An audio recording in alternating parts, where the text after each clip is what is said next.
प्रिय बच्चों, 6th class, आज हम आपकी संस्कृत व्याकरण पढ़ेंगे। ये किताब है आपकी, देख लीजिए, संस्कृत व्याकरण रचना एवं अभ्यास पुस्तिका, कक्षा 6 है ना। तो आज हम आपकी संस्कृत व्याकरण में पढ़ेंगे। पहला पाठ ही निकाल लीजिए, वर्ण। इसमें क्या है? वर्ण परिचय। तो बेटा सबसे पहले हमें व्याकरण का अर्थ मालूम होना चाहिए, है ना। व्याकरण क्या होता है? व्याकरण क्या होता है? जिसके द्वारा हम किसी भी भाषा का शुद्ध बोलना, शुद्ध लिखना और शुद्ध पढ़ना हम उसमें सीख जाते हैं, वही व्याकरण है। तो ये जो आपकी पुस्तक है, व्याकरण में हम क्या सीखेंगे? संस्कृत में शुद्ध बोलना, शुद्ध लिखना और शुद्ध पढ़ना हम सीखेंगे, है ना। तो इसीलिए शुद्ध बोलने के लिए, शुद्ध पढ़ने के लिए, शुद्ध लिखने के लिए ही हमें व्याकरण ज्ञान की आवश्यकता होती है।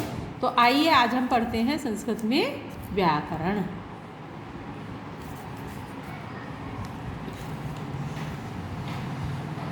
तो इसमें पहला पाठ निकाल लीजिए आप। तो सबसे पहले हमारा आता है वर्ण परिचय। क्या आता है? वर्ण। वर्ण जैसा कि मैंने आपको हिंदी में भी पढ़ाया था, वर्ण किसे कहते हैं? किसी भी भाषा की सबसे छोटी से छोटी इकाई, है ना। किसी भी भाषा की छोटी से छोटी ध्वनि या आवाज़ जिसके टुकड़े ना किए जा सके, वर्ण कहलाती है। तो किसे कहते हैं हम वर्ण? किसी भी भाषा की सबसे सूक्ष्म इकाई अर्थात सबसे छोटी ध्वनि जिसके टुकड़े ना किए जा सके, वर्ण कहलाती है। वर्ण को अक्षर भी कहा जाता है, जैसे वर्णमेवाक्षर। अर्थात क्या अर्थ हुआ इसका? वर्णमेवाक्षर अर्थात वर्ण को अक्षर भी कहते हैं। आ गया समझ में? तो वर्ण किसे कहते हैं? भाषा की वह सबसे छोटी इकाई जिसको और अधिक छोटा नहीं किया जा सकता, जिसके टुकड़े नहीं किए जा सकते, वर्ण कहलाते हैं। अर्थात अक्षरों को वर्ण भी कहते हैं। अक्षर तो आपने पढ़े ही हैं, जैसा कि मैंने हिंदी में भी बताया है, आपको सिखाया है ना। अक्षर और आप जैसे नर्सरी क्लास से पढ़ते चले आ रहे हो, सबसे पहले मम्मी यही सिखाती हैं, घर में मम्मी सिखाती हैं, स्कूल में टीचर सिखाती हैं, बेटा बोलो ए आ, है ना, कै खे गे। तो वो क्या है? सारे ये अक्षर ही सबसे पहले तुम पढ़ते हो, है ना। तो अब देखिए वही अक्षर अब हम यहाँ पढ़ रहे हैं, वर्ण फिर से। तो अब हमें ये जानना है कि वर्ण क्या है।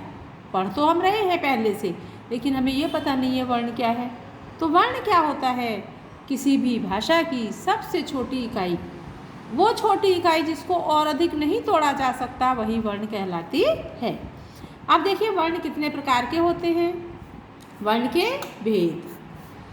संस्कृत भाषा में वर्ण दो प्रकार के होते हैं, एक स्वर और एक व्यंजन। हिंदी में भी मैंने आपको यही बताया था, है ना। स्वर किसे कहते हैं?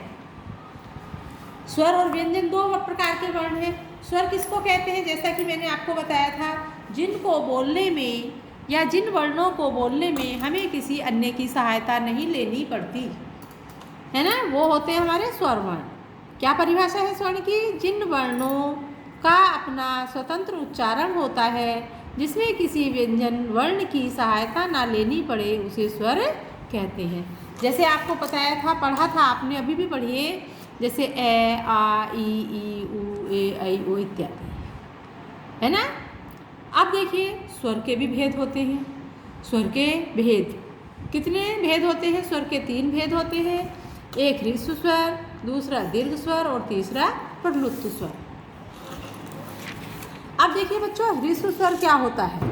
ह्रस्व स्वर, है ना, जिस वर्ण के उच्चारण में कम समय लगता है, अर्थात हम इसको छोटा भी कह सकते हैं, है ना। जिस वर्ण के उच्चारण में कम समय लगता है वह ह्रस्व स्वर कहलाता है। उच्चारण में कम समय लगने के कारण ही संभवतः इनको एक मात्रिक भी कहा जाता है, यानी इनको बोलने में हमें कम समय लगता है, इसलिए हम इनको क्या कहते हैं? एक मात्रिक भी कहते हैं। संस्कृत में ए ई उ रि रि लि रि, ये कौन से स्वर हैं? ह्रस्व स्वर। यानी एक तरफ से छोटा मान लें, है ना, ये छोटा जैसे पढ़ते हैं ना, छोटी, छोटा ऊ, है ना, इस तरह से। तो ये होते हैं हमारे ह्रस्व स्वर। अब देखिए बच्चों, दीर्घ स्वर किसे कहते हैं, है ना, दूसरा स्वर आता है हमारा दीर्घ। दीर्घ स्वर किसे कहते हैं, यानी जिन वर्णों का उच्चारण करने में अर्थात जिन वर्णों को बोलने में ह्रस्व स्वरों की अपेक्षा अधिक समय लगता है, यानी उनसे अधिक समय लगता है, उनको हम दीर्घ स्वर कहते हैं। दीर्घ का मतलब होता है बड़ा, समझ गए। जिन वर्णों के उच्चारण में ह्रस्व स्वरों की अपेक्षा अधिक समय लगता है उन्हें दीर्घ स्वर कहते हैं। उच्चारण में ह्रस्व से 2 गुना समय लगने के कारण ये द्विमात्रिक भी कहलाते हैं। ह्रस्व को बोलने में तो कम समय लगा, लेकिन इनको बोलने में दुगना समय लग रहा है, इसलिए इनको द्विमात्रिक भी कहते हैं। जैसे आ, ई, ऊ, री, ए, है ना। तो लग रहा है ना ये आपको कि जैसे ए बोला, आ, इसको बोलने में कम समय लगा और इनको बोलने में दुगना समय लगा, इसलिए ये दीर्घ स्वर है और द्विमात्रिक कहलाते हैं। तीसरा आता है बच्चों हमारा प्लुत स्वर की परिभाषा। तीसरा स्वर आता है प्लुत स्वर। प्लुत स्वर कौन से होते हैं और इनकी क्या परिभाषा है। जिन वर्णों के उच्चारण में ह्रस्व और दीर्घ स्वरों के उच्चारण से भी समय अधिक लगता है, यानी ह्रस्व और दीर्घ से भी अधिक समय लगता है जिनको बोलने में, वो प्लुत स्वर कहलाते हैं। प्लुत स्वर का प्रयोग वेदों में किया जाता है। किसमें प्रयोग किया जाता है इनका, वेदों में। साधारण बोलचाल में नहीं, वेदों में किया जाता है। जो आध्यात्मिकवाद से जुड़े हुए हैं, इस करते हैं आध्यात्मवाद, वो इसका प्रयोग अधिक करते हैं। लौकिक संस्कृत में इनका प्रयोग नहीं हुआ है ना।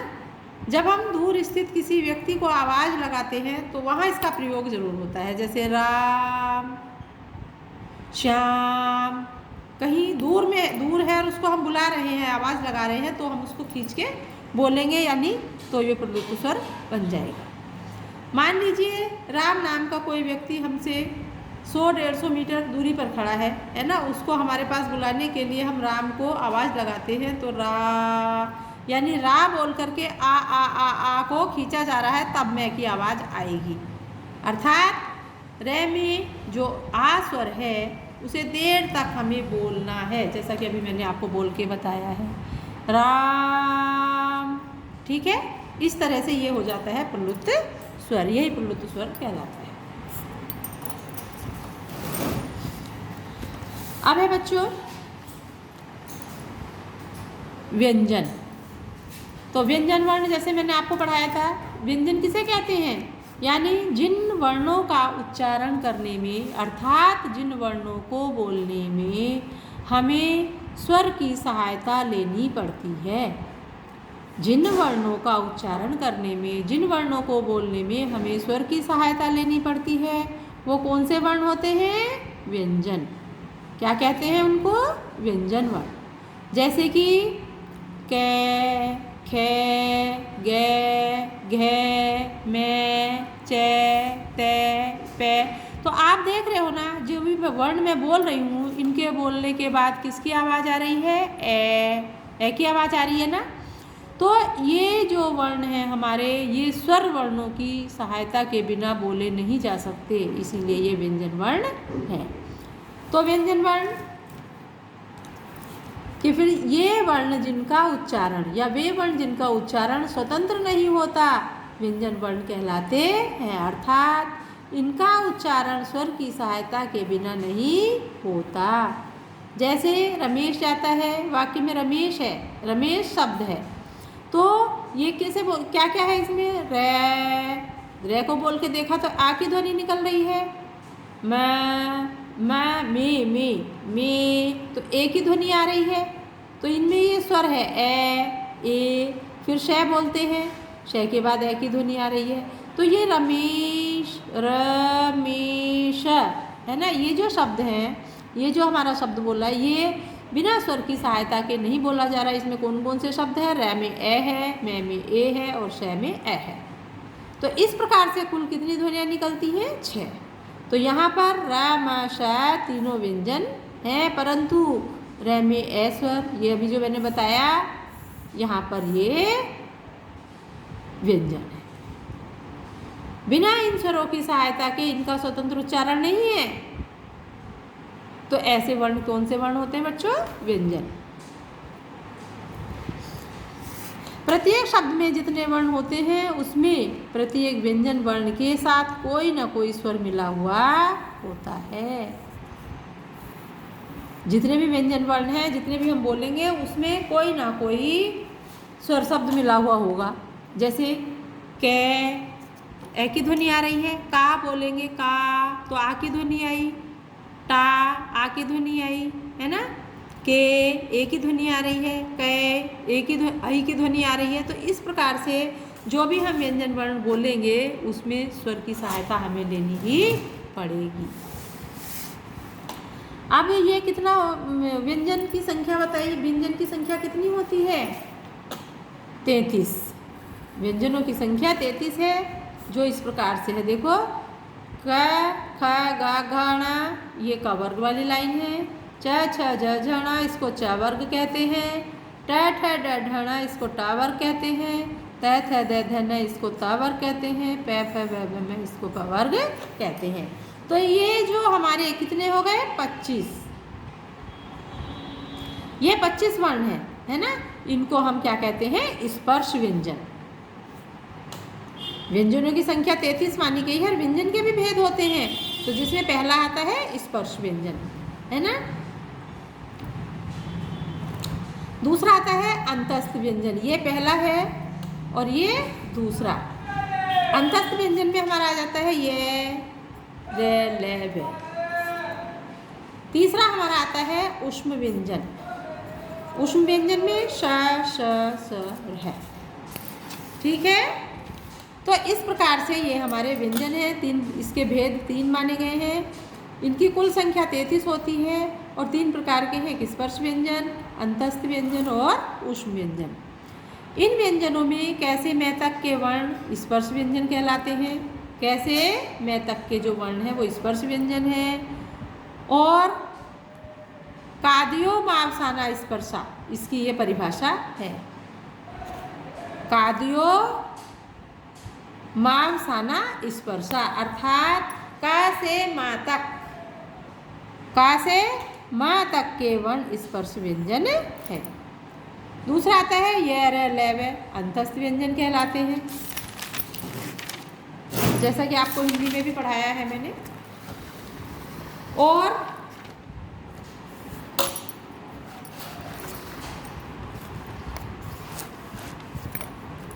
श स और ह, ये ऊष्म व्यंजन कहलाते हैं। अब वर्णों के उच्चारण स्थान और एवं प्रयत्न, यानी अब जो ये हमारे वर्ण हैं हमने पढ़ लिए, ये आपको बता दिए हैं, है ना। अब इनका हमें उच्चारण स्थान पढ़ना है कि मुख में कौन सा स्थान है जिनको उच्चारण करने में उसको सहायता देनी पड़ती है, वो हम पढ़ेंगे। विभिन्न वर्णों का उच्चारण करते समय फेफड़ों से निकली हुई वायु मुख के भिन्न भिन्न स्थानों का स्पर्श करती है।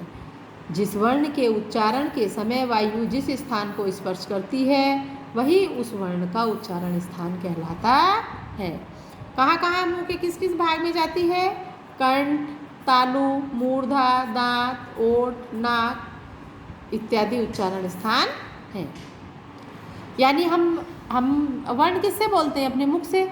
मुख के भी तो हमारे अनेक भाग हैं। हमारे मुख में कंठ है, तालु है, मूर्धा है, गला है, दांत है, ओठ है, नाक है ना। तो इन वर्णों का जो हम बोलते हैं वो अलग अलग स्थानों से बोलते हैं, वही इन वर्णों का उच्चारण स्थान होता है। पहला आपका ये सूत्र है अकुह विसर्जनीयाय नाम कंठा। अकुह विसर्जनीयाय नाम कंठा, यानी आकु अर्थात क वर्ग, कु अर्थात का वर्ग। का वर्ग में कौन कौन से वर्ण आ जाते हैं? कै, खे, गे, घे, अणे, का, खा, गा, खा, अणे और हा विसर्ग। यानी एक तो आ, का वर्ग, ह और विसर्ग, इन सब वर्णों का उच्चारण स्थान कंठ है। जैसा कि आपकी ये सारणी में भी देखो, ए, क, ख, ग, घ, ड़ और ह और विसर्ग, है ना। इनका उच्चारण स्थान क्या है? कंठ।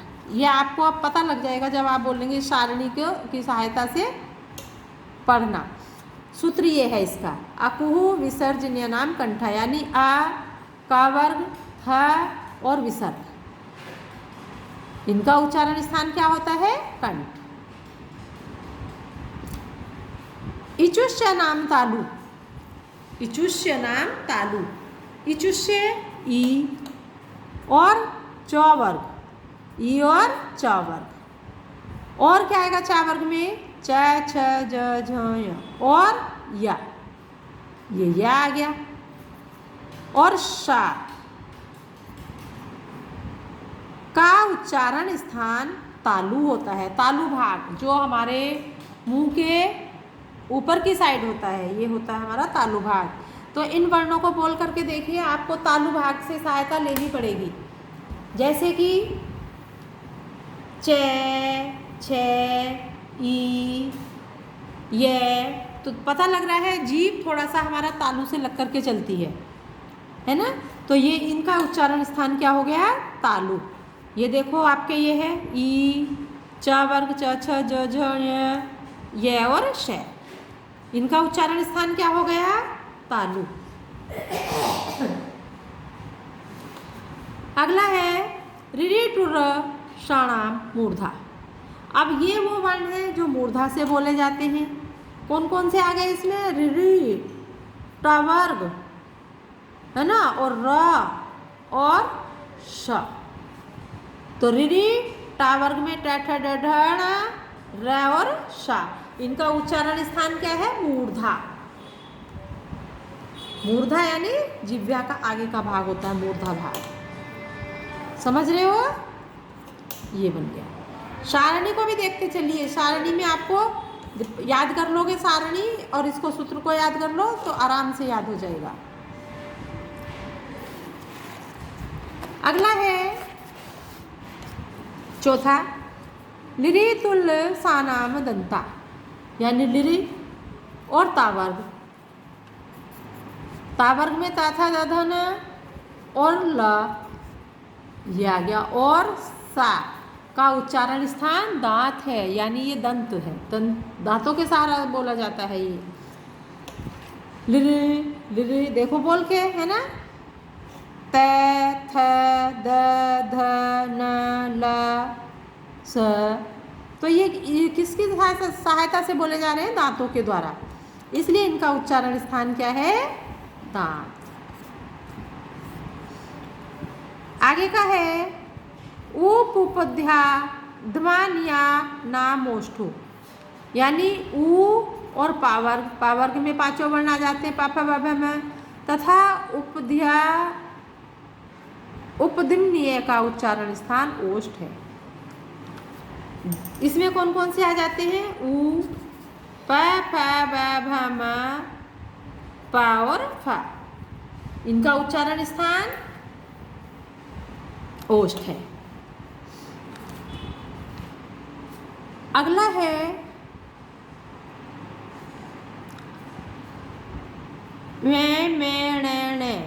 ना नाम नासिका चे, यानी जो हमारे वर्ग के पांचों बाद वाले वर्ण, पांचों वर्ण हैं, वर्ग का जो हमारा पांचवा वर्ण है जो अणा अणा अणा करके पढ़ते हो, उनका उच्चारण स्थान क्या है? नासिका होता है। किससे बोले जाते हैं वो? नासिका की सहायता से। बोल के देखना, अण अण अण, तो उनकी आवाज़ किस में से आती है? नाक से, है ना। तो इनका उच्चारण स्थान है नासिका। एक है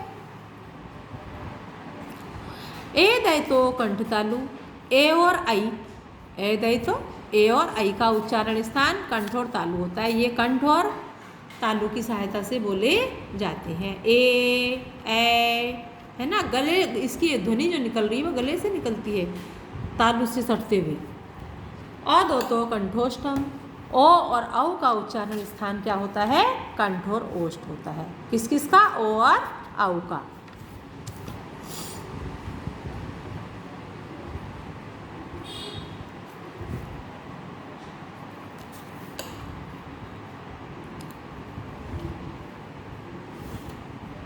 ये कंठ तालु वाले,